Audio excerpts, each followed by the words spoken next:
If any person in this world was like, hey, Zach, come help me do something, I would run from that motherfucker as fast as I could. I don't break the law. I don't.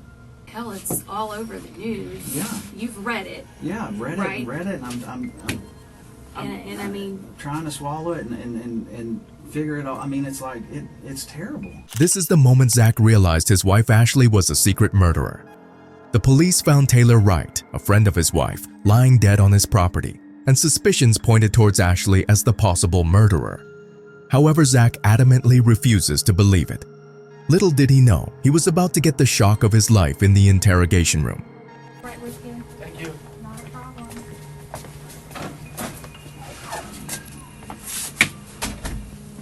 Taylor had a history of going missing for days at a time. Taylor was not, she just wasn't, like I would just pick up little lies from her. So, and it just, stuff just didn't start seeming right. And she would disappear for days. You couldn't get her on the phone. Greg and I would try to call her. You couldn't get her on the phone. And so she'd come over to our house every now and then. She met my wife. They became friends. And I remember asking my wife, I'm like, you think she's got a drug problem? She would go in the bathroom for a while. I mean, longer than normal. So I started figuring out that maybe she had a drug problem. But this disappearance was different. She hadn't been seen for over a month before she was found. Initially, the police believed her disappearance was nothing out of the ordinary, but the fact that she left everything at home raised concerns. Can you tell me how you came to know Taylor? Through working PI cases. And in that time, did you guys ever have a falling out or? Never. The few texts she sent to her friends were in a language she wouldn't normally use, adding an eerie element to the case. Taylor was last seen on the 8th of September. When Zach attempts to recount his activities that day, using his debit card to purchase food in the area supports his story. So you kind of know the date that we're talking about. Have you had a chance to go back and pinpoint where you were on the 8th of September? It's very, I can't remember, but I'm trying to do the very best I can so I can tell y'all the best I can. I know I ate at lunch at the seafood. I went to the bank yesterday to pull my statement. I know I ate lunch at the seafood place at 9 Mile and Pine Forest. I ate there. And I remember eating by myself, and I remember Ash not being able to make it because she was tied up with work. Did you pay for cash or did you use I always, my debit card. That's generally what I use is that one. That's the only thing I got is that debit card. And who is that through? Wells Fargo. Okay. Interestingly, he mentions being out on his own as his wife was busy with work. It appears that Zach genuinely believes this to be the truth. Unaware that his wife is the prime suspect in the murder, he thinks the police are merely trying to learn more about the case. In reality, they are investigating whether Zach had any involvement in the murder or attempting to turn him against his own wife. The detective refers to a sum of $34,000 that Taylor had given to Ashley for safekeeping, adding a mysterious financial aspect to the unfolding drama. Do you know anything about this money that Taylor had given you all? No, absolutely not. She's never given me anything. Absolutely, but I mean, I've read in the online or whatever what you're talking about. No, I've never got anything. Taylor was going through a divorce and decided to entrust her money to Ashley, asking her to keep it safe from her soon-to-be ex-husband. However, instead of placing the funds in a safety deposit box as promised, records revealed that Ashley deposited the money into her own accounts. By the time Taylor requested it back, Ashley had already spent the entire sum. Interestingly, Taylor only made this request on the 8th of September. Zach emerges as a caring and trusting individual throughout this interrogation. Do you know anything about your finances? No, to be honest, I give her when I work a case or and I got a settlement from my attorney, I hand it straight to Ash. She takes care of everything. He has provided clear and consistent answers about his whereabouts when Taylor disappeared and his minimal involvement in the couple's finances. Despite his seemingly genuine responses, the detectives are obligated to rule out any potential involvement, prompting them to discuss the location where Taylor's body was found. Although it might appear to be a random question, the inquiry into the body's location is crucial. Your phone number, the 554 number, Do you always keep that on you? Yeah, I reckon. Do you ever loan it out to anybody? No. Okay. No. Would you no, ever loan it to anybody? Or No. do you remember Ashley ever using it, taking it with her? No. Never. Okay, did it ever get lost or stolen or anything and get replaced? No, not that I recall. Okay. Phone records played a pivotal role in unraveling the truth in this case. Not only did they place Ashley on the property where Taylor was found dead on the 8th, but they also revealed details about Taylor's phone activities, shedding light on the intricate web of events surrounding the mysterious disappearance and subsequent discovery of her body. Following the events surrounding Taylor's disappearance, an intriguing detail surfaces. Ashley attended a wedding the very next day. Did y'all go to Jimmy's wedding Yeah. together? Yeah. Okay. And what time would you say you got there? 15, 20 minutes, 30 minutes before it started. However, Taylor was notably absent from the wedding and seemingly vanished without a trace after the 8th of September. But you and Ashley, y'all rode together? Yeah, we rode together. What were y'all in? My Jeep. White Jeep? The white Jeep. Okay. All right. And then it is my understanding that at some point she left. Yeah. The detectives, in their meticulous investigation, aimed to confirm whether any suspicious activities emerged from Zach's phone records. This confirmation is essential to establish that Zach was indeed in control of his phone during the specified period. It's important to note that Zach remains largely unaware of the depth of the case or the evidence the police have against his wife. Do you know a friend named Audrey? Yeah, that's Ash's friend. And do you know how she knows Audrey? From the pool hall. Have you ever met her before? Yeah. Did she come to your house? Or She's come over a few times with Ash. would you say that they're close friends? Yeah. Yeah. Okay. Have you spoken to Audrey at all since all this happened? No. Who else does she hang out with at that pool hall? Jessica, I've heard her. Jessica and the guy that owns it's Brandon, and she and him kind of hooked up back in. We kind of had an open relationship. I'm sure you already know that. They would hook up every now and then or whatever, and then so whoever hangs out up there at the pool hall. His cooperation is marked by a genuine desire to provide answers that may contribute to solving the mystery.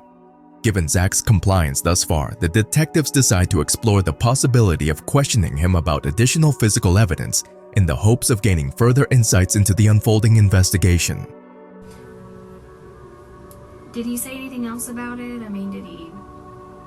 Because Brandon kind of likes to talk. He just kind of says whatever. I don't know, y'all. I was so. I don't remember him saying anything else. Have you heard from any of her friends? No. He did. He said he was going to come to talk to the sheriff's office. Now, how did you find out that she got arrested? I think her mom called me. As the detectives aim to increase the intensity of the questioning, their objective is to gauge Zach's comfort level. They are assessing whether his ease during the interview results from the casual nature of the conversation thus far, or if it genuinely stems from innocence. She had that drug problem. I really thought, and I remember her. Did you assume that or you knew it? Her girlfriend told Ash that she did. Now I remember her. This Cassandra girl? Yes. I never go to the bank, very seldom. So I mean, Ash deals with all of that, every single bit of it. Why did you end up canceling your credit card? What credit card? You had canceled a credit card and it was reported stolen or claimed to be stolen of that nature. My debit card? I don't know if it was a debit or a credit. All I've I'd have had to is a go debit back and card. look. All I've had is a debit card. Just one? I've had probably 3 over, and but it's for the same account. So and they just send me another one. One of my strip stopped working, and The reason why I ask you about if you'd ever signed a signature card or anything, because you, Ashley, and Taylor were all on an account yeah, together. I asked the lady at the bank that yesterday. I asked her because I read that online, and I said, "What account am I supposedly on with them to?" And she told me it was that Purely Southern account, and that Taylor got put on there by a form. Okay. But did you sign a form to be put No. on that account? I'm sure Ash put me on that account when she opened it. Well, what is that kind of? It was our little T-shirt business that we tried to Ash fooled with a little bit years back or whatever. But I don't I don't use that account. Despite the heightened pressure, Zach remains composed, his body language serving as a testament to his calm demeanor. Do you own any 9mm Yeah. handguns? What My kinds? Glock. Just one or Yeah. When I've got a lot of guns, so Mhm. a lot. I think one Glock 9, what model? 19. 19? Okay. And do you still have it? From what I read off the thing, they got my Glock, my SIG, my other Glock 45. Do you know how Taylor died? For Ackerman told me that the girl was shot, and he heard that from Molchank. Did you ever buy Ashley a gun or anything of that nature? I bought her a 380 one time, What kind? PPK, and it sat in a box on the bookshelf for I don't know how long. Does she carry a firearm? I haven't seen her one in quite a while. As far as your truck is concerned, the 250, is there any reason for blood to be in that vehicle? No. I mean, maybe deer blood in the bag. Whatever. Did you kill or participate, or do you have any knowledge? Zero, Jason. Absolutely none. I don't want to be nowhere near it. No, nothing involved with it. Nothing. I know nothing about it. Did you bring your phone with you? Yeah, it's in the Jeep. You have a problem if we download it? I don't have a problem with anything. Under the mounting pressure, Zach exhibits no signs of discomfort that might be expected from a guilty person. Rather than leaning back or adopting a closed-off posture, he maintains a forward-leaning stance, sustaining eye contact with the detectives. This demonstrates confidence and a willingness to cooperate fully. His clear and concise statements, combined with an open posture, convey a sense of transparency and assurance. Zach's grounded feet and forward-leaning posture communicate that he feels at ease and has nothing to hide. It's noteworthy that Zach strategically alternates between two positions throughout the interrogation. The forward-leaning posture, indicative of confidence and cooperation, and a more casual upright position with open hands and legs. These deliberate moves suggest Zach's concerted effort to project an image of innocence, even as the pressure from the detectives continues to intensify. As Zach contends with the unfolding revelations in the interrogation room, the weight of the evidence against his wife, Ashley, becomes increasingly undeniable. I know you're in a tough situation because your wife's locked up Right. for a murder Right. charge right now. Despite his reluctance to accept that Ashley could be involved in a heinous crime, the accumulated proof, including bank statements and cell phone records, appears to be logically convincing. What do you think happened to Taylor? I couldn't tell you, Jason. I mean, I don't know.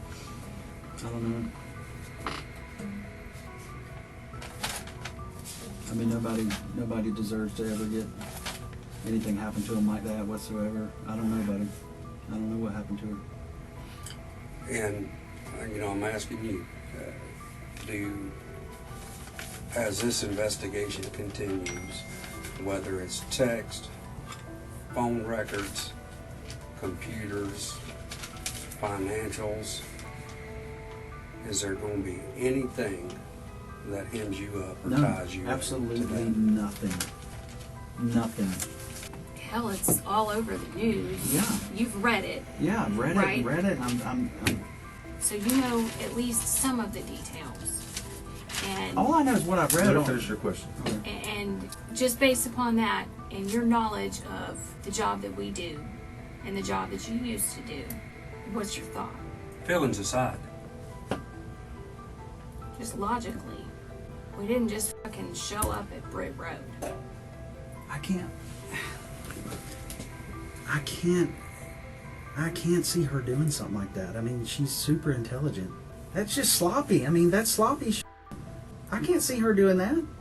The situation takes a more damning turn as Ashley is captured on surveillance, purchasing the very type of cement used to fill Taylor's grave from a hardware store. did you ever notice any type of concrete, quickcrete, anything of that nature? None. Zero. Okay. No. Did Ashley ever help you do tile work or anything like that? She helped me put the tile in the house. Yeah. Okay. And upstairs. But that's been years ago. Realizing the gravity of the situation, Zach takes a moment to confer with his lawyer. If you want, you all can go. We have a conference room right here that Okay. does not have recording. Okay. If you want to go Why over don't we there, just while go we- there? Okay. Okay. And then if y'all get done before us, just swing back in here, or we'll Okay. come get you when we come back in here. All right. Right here. Subsequently, he signs a search warrant granting the detectives access to his cell phone records. Fortunately for Zach, this step clears him of any wrongdoing, allowing him to return home. However, the fate of his wife, Ashley MacArthur, takes a starkly different trajectory. Having been found guilty beyond a reasonable doubt by a jury of your peers of first-degree premeditated murder with a firearm, I am going to adjudicate you guilty.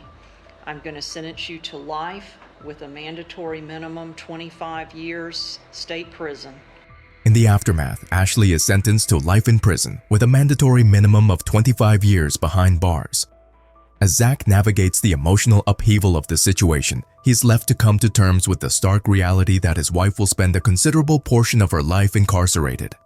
The once shared life is now fractured, with Zach moving forward while Ashley serves her sentence away from her husband, separated by the confines of prison walls.